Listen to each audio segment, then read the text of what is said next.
متکي وایي د ډیورن فرضي کرښې په هکله د خلکو رایې ته اړتیا ده، نه د حکومتونو.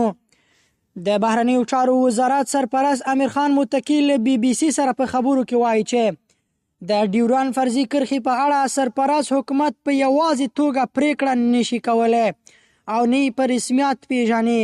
ښاغلی متکي زیاتوي د ډیورن فرضي کرښې په اړه د کرښې دواړه غاړې ولسونه پریکړه کولی شي. د بهرنیو چارو وزارت سرپرست وایي د ډیورن موضوع دا یوه ډیره اوږده موضوع ده او ډیرې درنې خبرې دي. په دې کې د ولسونو رایه اخیستل پکار دی او په دې اړه حکومت په خپل سر فیصلې نشي کولی او نه یې منلی شي. امیر خان متقي په خپلو خبرو کې وایي د پاکستاني طالبانو تحریک د پاکستان کورنۍ موضوع ده او دا مسئله افغانستان پورې هیڅ تړاو نه لري.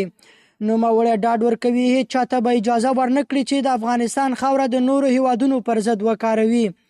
امیر خان متقي زیاتوي دا د دوی خپله کورنۍ موضوع ده، دوی خو ډیر قوي پوځ لري او استخبارات لري، باید خپله یې مخه ونیسي. وایي دا موږ پورې اړه نه لري. په همدې حال کې د سیاسي چارو ځینې شنونکي په افغانستان کې د پاکستاني طالبانو تحریک د حضور ادعا او د ډیورن فرضي کرښې په اړه داسې نظر لري.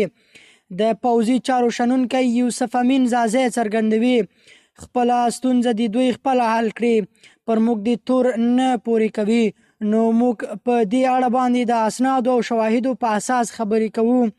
د سیاسي چارو بل شنونکی سید اکبر اغا وایي ډیر مسایل په افغانستان او پاکستان کې شته دي چې د حکومتونو واک نه دی بلکې ولسونه یې په اړه پریکړه کولی شي.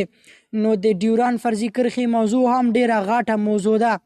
زه فکر نه کوم چې حکومتونه د دې موضوع په اړه د پریکړې واک ولري.